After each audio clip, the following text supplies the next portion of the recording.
আমাৰ ৰাজ্যখনত বহু লোক মৃত্যুৰ মুখত পৰিছে আৰু তাৰ ভিতৰত কিছু শিশু পিতৃ আৰু মাতৃহীনো হোৱা আমি অত্যন্ত উৎকণ্ঠাৰে সৈতে লক্ষ্য কৰিছোঁ আৰু কিছু শিশুৰ পিতৃ মাতৃৰ বিয়োগ যদি আগতেও হৈছিলে বা যি গাৰ্জেনৰ তলত তেওঁলোক বৰ্তমান আছিলে বহুত ক্ষেত্ৰত সেই গাৰ্জেন সকলৰো মৃত্যু হোৱা দেখা গৈছে গতিকে এক প্ৰকাৰ ক'ব গ'লে কিছুমান শিশু দ্বিতীয়বাৰলৈ অনাথ হৈছে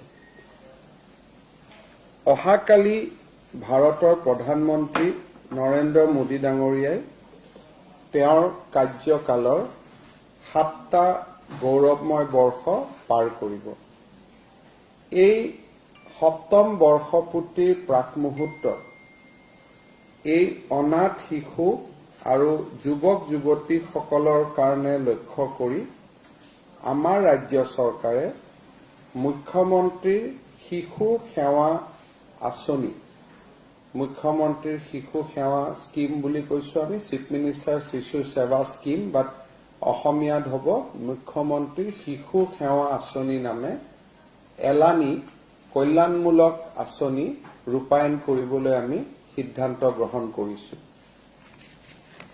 এই আঁচনিৰ অধীনত যিসকল শিশুৰ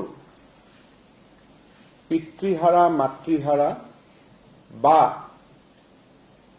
ব্ৰেড আৰ্নিং অৰ্থাৎ কাৰোবাৰ যদি মাতৃ জীয়াই আছে কিন্তু পিতৃৰ মৃত্যু হৈছে বা পিতৃ জীয়াই আছে মাতৃৰ মৃত্যু হৈছে যিগৰাকীৰ ওপৰত তেওঁৰ গোটেই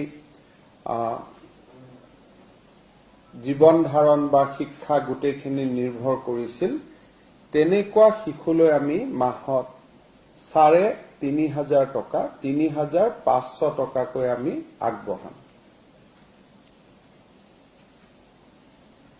কেন্দ্ৰীয় চৰকাৰৰো এখন আঁচনি আছে য'ত 2,000 টকা পায় ইয়াত কিছু ৰেষ্ট্ৰিকশ্যন আছে কিন্তু তথাপিতো 2,000 পায় য'ত য'ত প্ৰয়োজন আমি কেন্দ্ৰীয় চৰকাৰৰ আঁচনিখনৰো সহায় ল'ম কিন্তু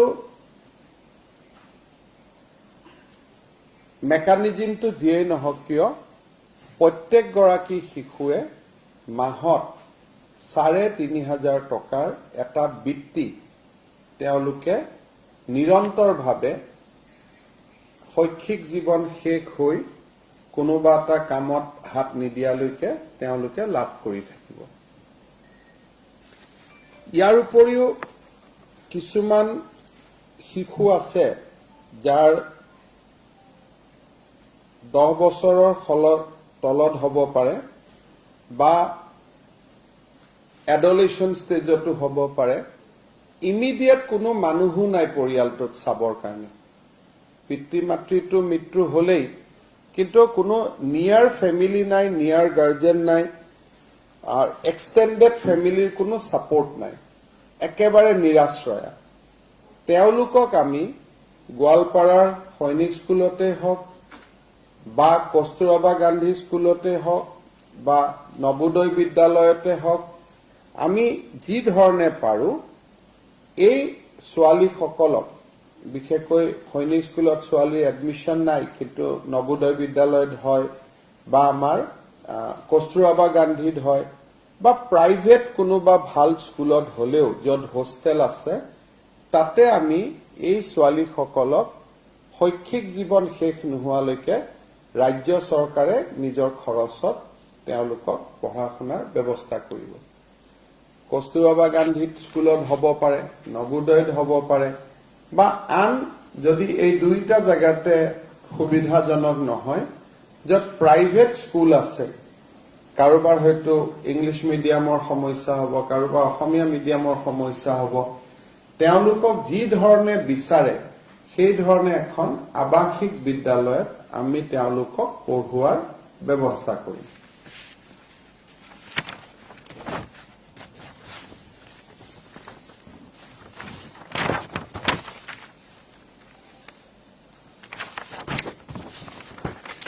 এনেকুৱা কিছুমান ছোৱালী থাকিব বা এই ছোৱালীখিনিয়ে ডাঙৰ হ'ব বা এনেকুৱা কিছুমান ছোৱালী আছে যে আজি স্কুল কলেজত নাই কিন্তু বিয়াৰ সময় হৈছে বা এওঁলোক বিবাহিত পৰ্যায়লৈ যাবগৈ যদি এনেকুৱা ছোৱালীৰ বিবাহযোগ্য বয়স বা বিবাহ ঠিক হয় আজি ঠিক হওক বা ভৱিষ্যতে ঠিক হওক চৰকাৰে অৰুন্ধতী আঁচনিৰ 1 তোলা সোণৰ উপৰিও আৰু 50,000 টকা বিয়াৰ বাবে তেওঁলোকক মঞ্জুৰি কৰিব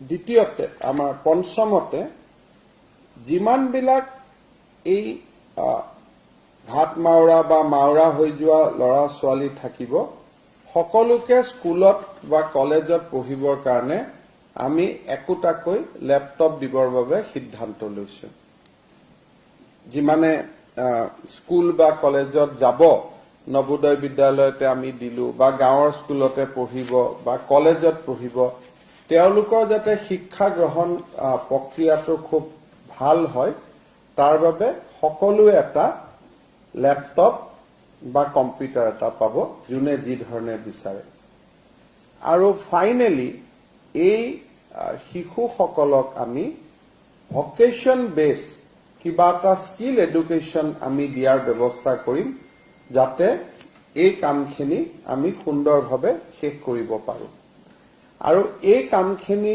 চাবৰ কাৰণে আমাৰ যেটো চিলড্ৰেন কমিশন আছে আমাৰ যেটো শিশু আমাৰ আয়োগ আছে তেওঁলোকক আমি দায়িত্ব দি দিম যাতে তেওঁলোকে গুটেইখিনি এই গুটে আঁচনিখিনিৰ ইমপ্লিমেন্টেশনখিনি খুব ভাল কৰি চাব পাৰে গতিকে আকৌ এবাৰ মই কৈছো যে যিসকলে পিতৃ মাতৃৰ মৃত্যু হলেও ঘৰত গাৰ্জেন আছে এক্সটেন্ডেড ফেমিলি আছে খুৰাক বৰদেউতাক মামাকৰ লগত থাকিব তেওঁলোকে মাহত 3,500 টকা পাব যাৰ একো ব্যৱস্থা নাই এক্সটেন্ডেড ফেমিলি সাপোৰ্ট নাই তেওঁলোকক আমি ৰেসিডেন্সিয়েল স্কুল এখনত পঢ়ুৱাৰ আমি ব্যৱস্থা কৰিম তৃতীয়তে এই ছোৱালী যিসকল ছোৱালী আছে এইটো ক্যাটেগৰীত পৰে বিবাহৰ বয়স হৈছে তেওঁলোক বিয়া হ'ব আজি বা 5 বছৰ পিছত তেওঁলোকে 1 তোলা সোণ পাব আৰু 50,000 টকা বিয়াৰ খৰচ পাব তেওঁলোকক এই লৰা হক ছোৱালী হক তেওঁলোকক এটা আমি ভকেশন বেস এডুকেশন দিম কাৰোবাক নাৰ্স পঢ়ুৱাম কাৰোবাক আন ধৰণৰ ল্যাবৰেটৰী টেকনিশিয়ান পঢ়ুৱালো যোনে লিড টু এমপ্লয়মেন্ট হ'ব পাৰে তেনেকুৱা ধৰণৰ আমি এটা কোৰ্স পঢ়ুৱাম আৰু ফাইনালি এই গুটেই লৰা ছোৱালী সকলক স্কুল বা কলেজত যাই ভাল কৰি পঢ়া শুনা কৰাৰ কাৰণে আমি একোটাকৈ কম্পিউটাৰ বা ল্যাপটপ আমি দিম এইখিনি খামৰি মুখ্যমন্ত্ৰীৰ শিশু সেৱা আঁচনি নামে এখন আঁচনি আমি আৰম্ভ কৰি মহাকালিৰ পৰা প্ৰধানমন্ত্ৰী নৰেন্দ্ৰ মোদী ডাঙৰীয়াৰ এনডিএ চৰকাৰৰ 7ম বৰ্ষপূৰ্তি এই আঁচনিখিনি মই আপোনালোকৰ আগত দাঙি ধৰিছো অহাকালি দিনটো চৰকাৰৰ ফালৰ পৰা নহয় ভাৰতীয় জনতা পাৰ্টিৰ তৰফৰ পৰা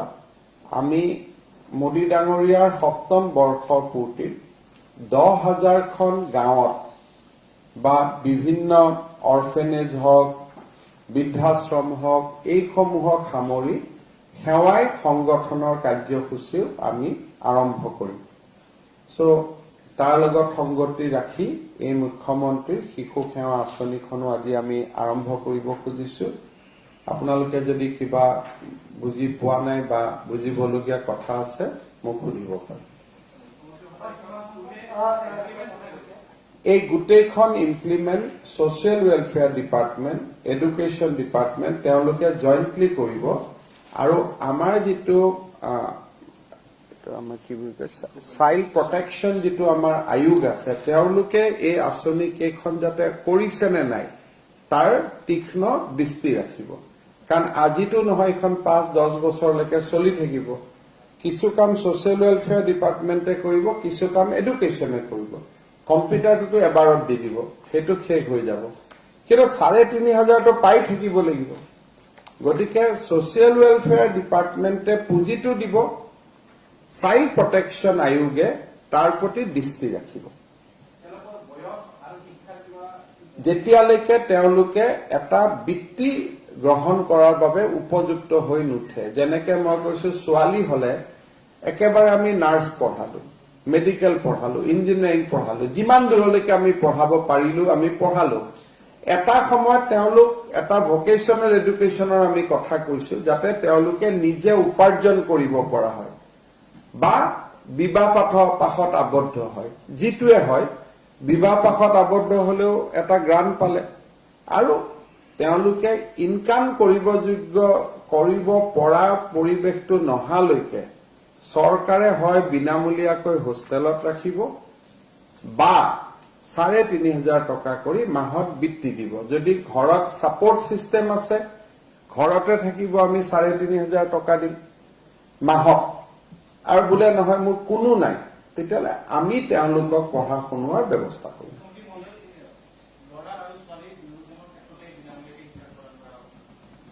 আমি ল'ৰা আৰু ছোৱালীৰ ক্ষেত্ৰত নহয়, বিনামূলীয়া শিক্ষাটো আমি ছোৱালীৰ নামত কৈছো, ল'ৰাক আমি ৩,৫০০ টকা স্কলাৰশ্বিপৰ কথা কৈছো। কিন্তু ল'ৰাৰো যদি ইমিডিয়েট কোনো নাথাকে, তেতিয়াহ'লে অবভিয়াছলি ছোৱালীৰ লগতে ল'ৰাকো সেইটো সুবিধা আমি দিব লাগিব।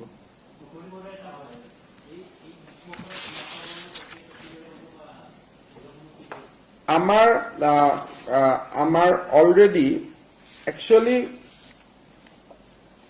আমি স্কিমখনত কৈছো, আপোনালোকে পালে, চিলড্ৰেন বিল' 10 years বুলি কৈছো। চিলড্ৰেন মানে তাত ল'ৰা ছোৱালী নাথাকে, খালি এডলেশ্যন গাৰ্লছৰ ক্ষেত্ৰত যদি যৌৱনপ্ৰাপ্ত যুৱক হয়, এইটো আঁচনি আমি ৰখা নাই, কিন্তু মই ভাবিছো ৰাখি দিয়াই ভাল। মই এইটো কৰি দিম একেলগে। হয়, এইটো দুইজনকে কৰি দিম। এইটো তেওঁলোকক ডিচি সকলে বিচাৰি উলিয়াব আৰু প্লাছ আমি অনলাইন ৰেজিষ্ট্ৰেশ্যন বা এপ্লিকেশ্যনৰ আমি সুবিধাও দি দিম। তেওঁলোকক চিনাক্ত কৰোঁতে ইমান অসুবিধা নহয়, কিয় কাৰণ বেছটো ইমান ডাঙৰ নহয়। ৩,০০০ বা ৪,০০০ মানুহৰ ভিতৰত, তাৰ ভিতৰততো আমি গোটেই কেইজনৰ কিছুমানটো আমি জানোৱেই যে অমুক ঢুকাইছে, তেওঁ ফেমিলি আছেই। গতিকে ডিচি সকলৰ প্ৰায় ৯০০ দৰ্পণতে আছে এইখিনি ব্যৱস্থা। চব এই শিশুসকলৰ কিমান শিশু আছে আমি সাৰ্ভে কৰা নাই। কিহৰ কাৰণে তেনেকুৱা, যিহেতু আজি আঁচনিখন আমি দিছো, পৰৱৰ্তী পৰ্যায়ত আমি সংখ্যাটো গম পাম আৰু এইটো আমি যিমানে সংখ্যা নহওক কিয় আমি সকলোকে এইটো কৰি দিম। APL BPL বুলি কোনো কথা নহয়।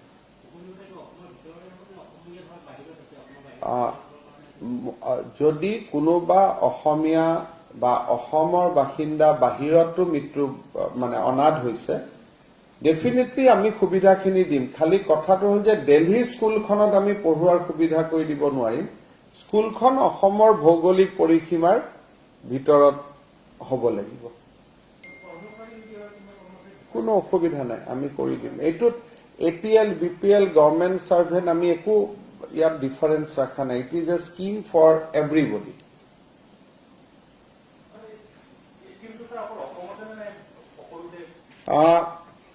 মই যিমান দূৰ জানো যে এই স্কিমটো যেতিয়া আমি কৰিছো, মই বাকী আমাৰ বিজেপি শাসিত ৰাজ্যবিলাকৰ লগতো অলপ আলাপ আলোচনা কৰি লৈছো।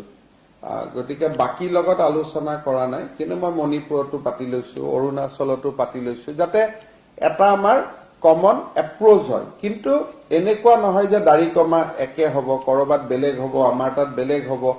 কিন্তু মোটামুটি মই এবাৰ সুধি লৈছিলো যে এনেকুৱা আপোনালোকে কিবা স্কিম কৰিব নেকি, যদি কাৰণ কাৰোবাৰ যদি স্কিমখন বহুত ভাল হয়, আমাৰ অলপ ভাল নহয়। গতিকে তেনেকুৱা এভাৰেজ এটা মেইনটেইন কৰাৰ কাৰণে মই আমাৰ গোটেই কেইখন বিজেপি শাসিত ৰাজ্যৰ লগত পাতি লৈছিলো, কিন্তু এইটো একজেক্ট একে হ'ব বুলি কোনো কথা নাই।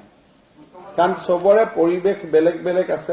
কোনোবাই হয়তো ৰেচিডেন্সিয়েল স্কুল ঠিকে কৰিব নোৱাৰিব, বহুত জাগাত ৰেসিডেন্সিয়েল স্কুল নাই গতিকে এইকাৰণে একে হ'ব বুলি কোনো কথা নাই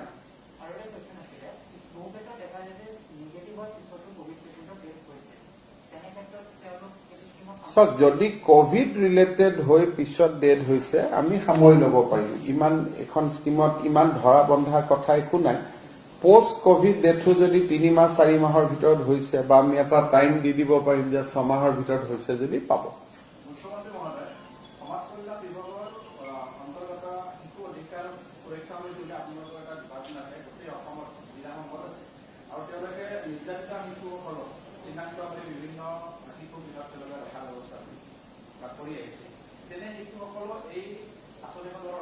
ইয়াত কোভিডৰ লগতো সম্পৰ্ক নাই আমি আজি গোটেই আলোচনাটো কোভিড-19ৰ সম্পৰ্কীয়হে আলোচনা বাকি আন আলোচনা আমি ইয়াত আনা নাই যদি তেনেকুৱা কিবা কৰিবলগীয়া কাম আছে ডিপাৰ্টমেণ্টে ৰেগুলাৰলি চাব কিন্তু আজিৰ এই আঁচনিখন only related to the COVID-19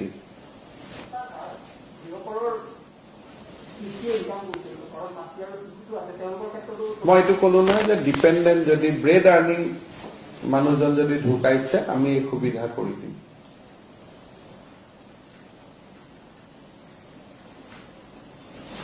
তো মই এবাৰ গাই দিওঁ গোটেইখিনি আৰু এবাৰ যাতে সামাৰি হৈ যায় যিসকল শিশু অনাথ হল বা উপাৰ্জনকাৰী পিতৃৰ মৃত্যু হল ব্ৰেড আৰ্নিং মুখ্য ব্যক্তিজনৰ যদি মৃত্যু হল তেতিয়াহলে আমি তেখেতসকললৈকে শিশুসকলক মাহত ৩৫০০ টকা দিয়াৰ ব্যৱস্থা কৰিম আৰু সেইটো যেতিয়ালৈকে তেখেতসকল বৃত্তিমূলক শিক্ষা বা আন ধৰণে নিয়োগ পাব পৰা এটা পৰ্যায়লৈকে নাযায়গৈ দ্বিতীয়তে যিসকল শিশু বা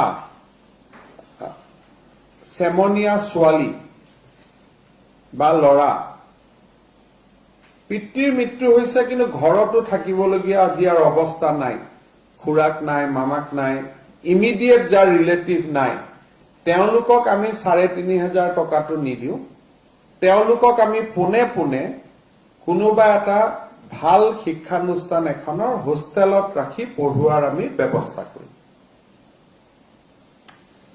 ৩ নম্বৰ যদি ছোৱালী হয় ছোৱালীজনীৰ বিবাহ উপযুক্ত বয়স হলে তাই বিয়াৰ বাবে ১ লাখ সোণ আৰু ৫০,০০০ টকাও চৰকাৰে যোগান ধৰিব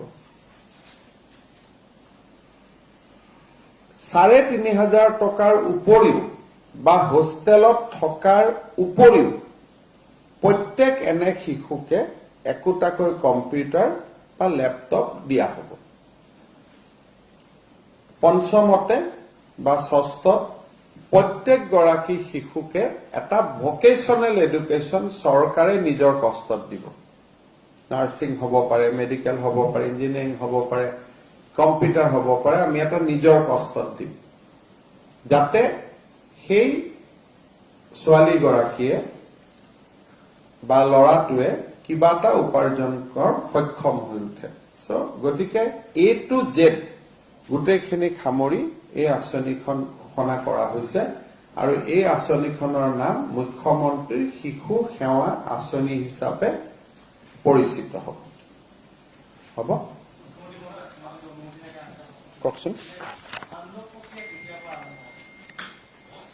মই খুব মনে দি আশা কৰিছো যে ৭ জুনলৈ কোভিড পৰিৱেশে কিছু খাম কাটিব গতিকে ৫ জুনলৈকে বৰ্তমানৰ আমাৰ ৰেষ্ট্ৰিকশন খিনি আছে ৫ তাৰিখে আমি এই বিষয়ে যদি কিবা ৰিলুক কৰিব পৰা পজিশন আহে ৫ তাৰিখেহে আপোনালোকে গম পাব কিন্তু মই ভাবো যে সামান্য আনলক প্ৰক্ৰিয়া ৭ তাৰিখে হ'ব পাৰে কিন্তু কমপ্লিট আনলক প্ৰক্ৰিয়া বা খুব দেখাকৈ আনলক প্ৰক্ৰিয়া ১৫ জুনৰ আগত অসমত সম্ভৱ হ'ব বুলি মই ভবা নাই কিন্তু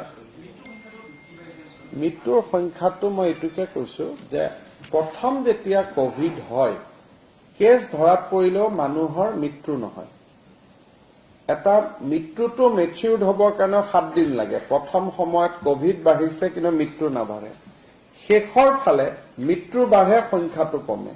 কাৰণ হস্পিটালত বহুত পেচেণ্টে ষ্ট্ৰাগল কৰি থাকে 10 দিন 15 দিন এনেকুৱা ধৰণৰ। কিন্তু কেছ যেতিয়া এবছলিউট নাম্বাৰত কমি যাব তেতিয়া ডেফিনেটলি মৃত্যুৰ সংখ্যাটো লাহে লাহে কমি যাব। আৰু মই ভাবো যে মৃত্যুৰ সংখ্যাটো 2 দিনৰ ভিতৰতে মেবি আনাদাৰ 5 to 6 ডেজৰ পৰা আপোনালোকে এটা নিম্নগামী হোৱা দেখা পাব। ভেকচিনৰ নাটনি বুলি মই ঠিক নকওঁ। আমি 1 লাখ ভেকচিন প্ৰতিদিনে দিয়াৰ আমাৰ ক্ষমতা আছে, কিন্তু গোটেইখিনি ভেকচিন চাই মিলি পৰিৱেশত এতিয়া আমি 60,000 পাৰ ডে দি আছো। আৰু অসমত 40 লাখ ভেকচিন আমি প্ৰথম বা দ্বিতীয় ড'জ দিয়া ব্যক্তিয়ে 40 লাখ ক্ৰছ কৰিলে। গুৱাহাটী মহানগৰীত 12 লাখ ব্যক্তিৰ ভিতৰত 5 লাখ লোকে ইতিমধ্যে ভেকচিন পালে। গতিকে মই ভাবো যে আৰু অনাগত খুব 15-20 দিনৰ ভিতৰত আমাৰ এই সংখ্যাটো আৰু বাঢ়িব। ভাৰত চৰকাৰে আমাক জনোৱা মতে মে আৰু জুনত, মে মাহত প্ৰায় 7 কোটি ভেকচিন উৎপাদন হৈছে, জুনত 8-9 কোটি হ'ব, কিন্তু জুলাইত ভেকচিনৰ উৎপাদন দুগুণ হৈ যাব। গতিকে মই ভাবো যে ভেকচিনটো খুব ইণ্টেনচিফাই হ'ব জুনৰ শেষৰ ফালৰ পৰা জুলাই মাহত। আৰু ডিচেম্বৰৰ ভিতৰত ভাৰতৰ প্ৰতিজন লোকে 2টাকৈ ড'জ ভেকচিন পাই যাব।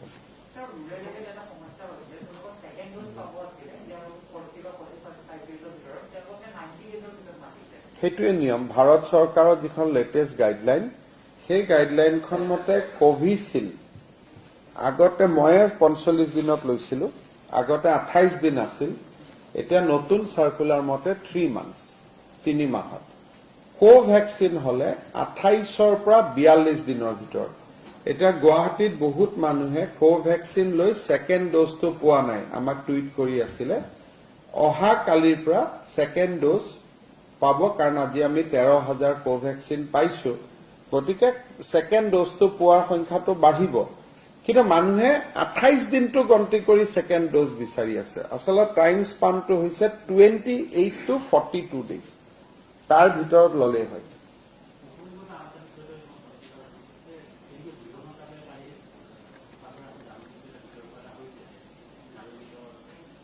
মই পঢ়া নাই আৰু পিছত এই বিষয়ে কথা পাতিম। নাগালেণ্ডৰ মুখ্যমন্ত্ৰী ডাঙৰীয়াই মোক চিঠি এখন লিখিছে আৰু তাৰ উত্তৰটো মই কালি দিম।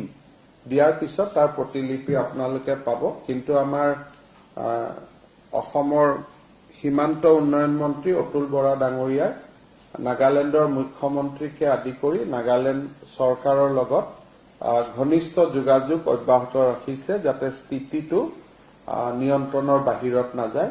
আৰু অতুল বৰা ডাঙৰীয়াই কালি দিনত প্ৰায় 2-3 বাৰ নাগালেণ্ডৰ মুখ্যমন্ত্ৰী ৰিঅ' ডাঙৰীয়াৰ সৈতে কথা পাতিছে।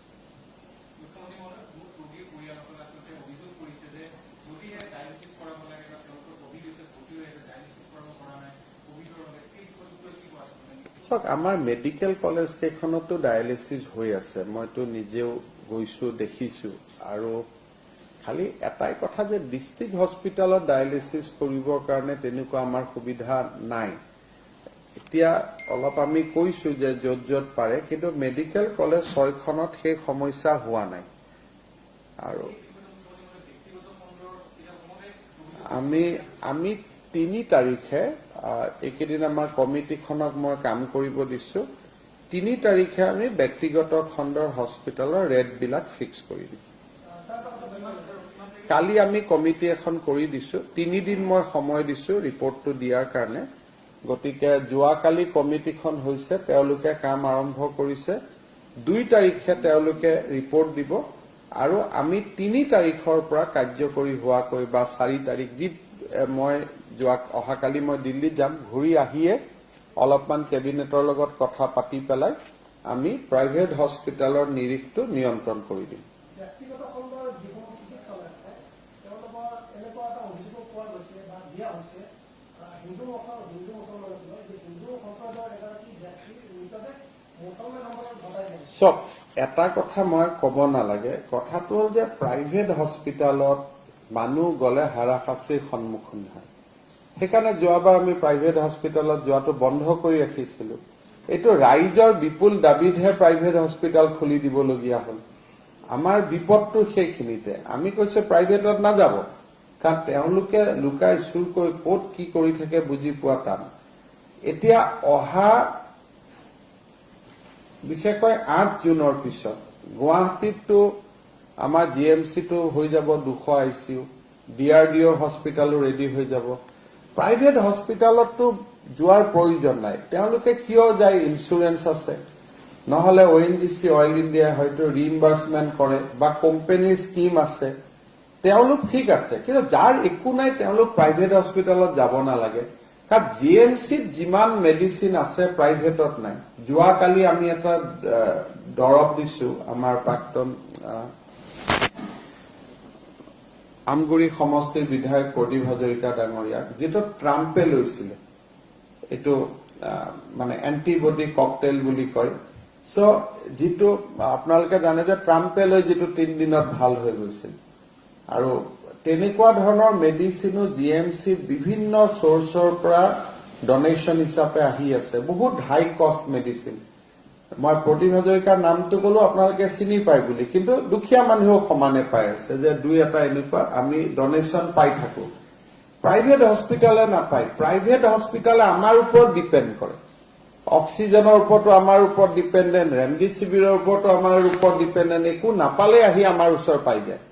গতিকে মইতো নাভাবো যে যাৰ কোম্পানীৰ স্কিম আছে বা যাক কোনোবা ইন্সুৰেন্সে ফুললি ৰিটাৰ্ণ কৰে, তেনেকুৱা মানুহ নহলে দুখীয়া মানুহ বা মধ্যবিত্ত মানুহ নাৰ্ছিং হোমত যোৱাৰ প্ৰয়োজন নাই। ধৰক আমাৰ যোৱাকালি ৰিপুণ বৰা ডাঙৰীয়াই আছে, তেওঁতো ডাইৰেক্টলি গুৱাহাটীত মেডিকেলত আহিছে, বা প্ৰদীপ হাজৰিকাৰ বেমাৰ হৈছে ডাইৰেক্টলি গুৱাহাটী মেডিকেলত আহিছে। গতিকে নাৰ্ছিং হোমতটো চিকিৎসাটো আপোনালোকেও গৈ চাব নোৱাৰে, ভিতৰলৈকে কেমেৰাটো নিব নোৱাৰে। GMCতটো কেমেৰাটো নিব পাৰে, বেয়া কাম কৰিলে অন্তত গম পায়। সেইকাৰণে মই ভাবো যে 7-8 জুনৰ পিছত ৰাইজে বহুত বেছি প্ৰাইভেট নাৰ্ছিং হোমত যোৱা এটলিষ্ট গুৱাহাটীত প্ৰয়োজন নাই। চক কোভিডত গভৰ্ণমেণ্ট চিকিৎসা লবলৈ দিল্লীৰ পৰা এয়াৰ এম্বুলেন্স লৈ অসমত আহিছে। গতিকে ইয়াত অপপ্ৰচাৰৰ কোনো থলে নাই। যিমানখিনি ভাল ট্ৰিটমেণ্ট হৈ আছে, কিমান পেচেণ্ট ভাল পাই ঘৰত গৈ আছে ডেইলি। পোষ্ট কোভিডটো বেলেগ বস্তু, যে কোভিড ভাল হ'ল তাৰ পিছত কোনোবাই নাৰ্ছিং হোমত যাব খোজে, ক'বলগীয়া একো নাই। কিন্তু কোভিডৰ ট্ৰিটমেণ্টত এটলিষ্ট GMC বা আমাৰ মেডিকেল কলেজখিনিয়ে যিমান ভাল কাম কৰি আছে, ভাৰতৰ কোনখন হস্পিটালে ইমান ভাল কাম কৰি আছে? যিকোনো হস্পিটালৰ মৰ্টেলিটি দাদা আপোনালোকে কম্পেয়াৰ কৰক, আমাৰ হস্পিটালৰ ডাটা বহুত বেছি ভাল।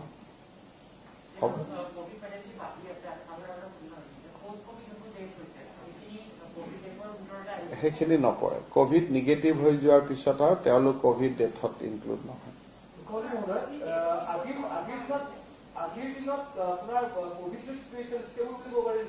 ভাললৈকে আহি আছে, এভৰি ডে উন্নত হৈ আছে পৰিৱেশটো। আপোনালোকেতো আমাৰ টুইটবিলাক চায়ে থাকে, যেনেকে গুৱাহাটীত এতিয়া আপোনাৰ মনত আছে 1600 হৈছিলে, 1600ৰ পৰা 500 হ'ল, 1100 কমিলে। গতিকে ডেফিনেটলি ইম্প্ৰুভিং বুলি ক'ব লাগিব। অসমত 6500 আছিলে, যোৱাকালি 5400 কিমান। গতিকে 1000 অসমত কমিছে। সেইকাৰণে মই ভাবো যে কোভিডৰ পৰিস্থিতি উন্নত হৈছে, কিন্তু 7 জুনৰ আগত আমি ডাইৰেক্টলি ক'ব নোৱাৰো। পজিটিভিটি 4.5%লৈকে নামিছে, কিন্তু 2-3 ভিতৰত সোমালেহে ক'ব পাৰিম যে এইটো নিয়ন্ত্ৰণত আহিছে। ডেথ অডিট বোৰ্ডে ডেইলি কাম কৰি আছে। একদম সৰু সৰু প্ৰশ্নখিনি আপোনালোকে স্বাস্থ্য মন্ত্ৰীক কৰিব লাগিব, কাৰণ মই ডে টু ডে কথাখিনি মোৰ হাতত নাথাকেও। কিন্তু জেনেৰেলি যিখিনি মই ভাবো যে 3 তাৰিখে প্ৰাইভেট হস্পিটালৰ ৰেট ফিক্স হ'ব, আৰু মইতো সদায় প্ৰিফাৰ কৰো যে ট্ৰিটমেণ্ট মেডিকেলত গুৱাহাটীত যিকোনো নাৰ্ছিং হোমতকৈ আমাৰ ট্ৰিটমেণ্ট ভাল। খুব বেছি নাৰ্ছিং হোমত আৰু ব্ৰেকফাষ্ট লাঞ্চটো অলপ পেকেট কৰি ধুনীয়া কৰি দিয়ে, বহুত মানুহে এইটো কাৰণে ভাল পায়, কিন্তু আদাৰৱাইজ ট্ৰিটমেণ্ট আমাৰ তাতে ভাল। বা হস্পিটেলত আছে তেওঁলোকৰ পৰিয়ালৰ লোকে কোনো ধৰণৰ খবৰ নাপায় বুলি অভিযোগ কৰি আছে চব খবৰ মানে এনেকুৱা যে কি খবৰ দিব কওক চবৰ হাততে যিমান গৰাকী আইচিইউৰ পেচেণ্ট আছে মইতো নিজে গৈ দেখো যে মোবাইলত কথা পাতিয়ে থাকে চবৰে হাতত মোবাইল আছে বাকি যিসকলে ফোন কৰিব নোৱাৰে কথা পাতিব নোৱাৰে আপোনালোকে ধৰি ল'ব যে তেওঁ ইনটিউবেশন হৈ আছে ডক্টৰে জেনেৰেলি কয় যে ইনটিউবেশনত আছে কিন্তু এজন ডক্টৰে বেয়া কথা এটা গাৰ্জেনক কিমান কৈ থাকিব বাকিটো খবৰ দিবলগীয়া একো কথা নাথাকে যে আপোনাৰ পেচেণ্ট গৰাকী ইনটিউবেশন হৈ আছে ডক্টৰ এজনে মনত দুখ লগা কথা কৈ থাকিব বেয়া পায় সেইকাৰণে ভাল হলে ভাল পায় তথাপিতো এটা পৰামৰ্শ আহিছে যে পিআৰও এজন দিব পাৰি নেকি যাত গাৰ্জেনে আহিলে এটলিষ্ট কিছুমান বুজা গাৰ্জেন আছে বুজি পাব যে আপোনাৰ এছপিও 72 আছে 80 আছে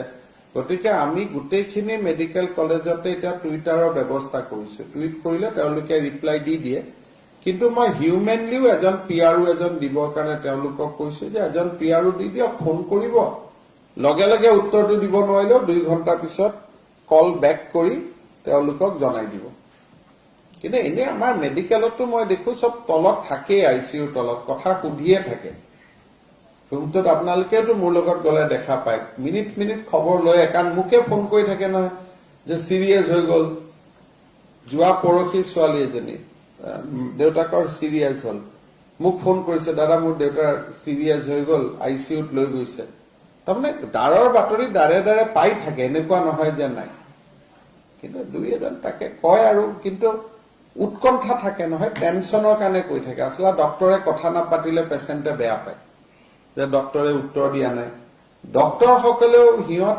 তেওঁলোকৰ আকৌ এটা মানসিক টেনচন বহুত বেছি হৈ থাকে সদায় মৃতদেহ বিলাক দেখি থাকিব লাগে দুই এজন ডক্টৰটো ব্ৰেকডাউন হৈ গৈছে যে স্যাৰ ইমান ডেড বডি চাব নোৱাৰি গতিকে এটাতো সকলোৱে জানে যে খুব দুখৰ আৰু খুব কষ্টৰ মাহ এটা সকলোৱে পাৰ কৰিছে যোনটো ভাল হওক তাকে আশা কৰিছো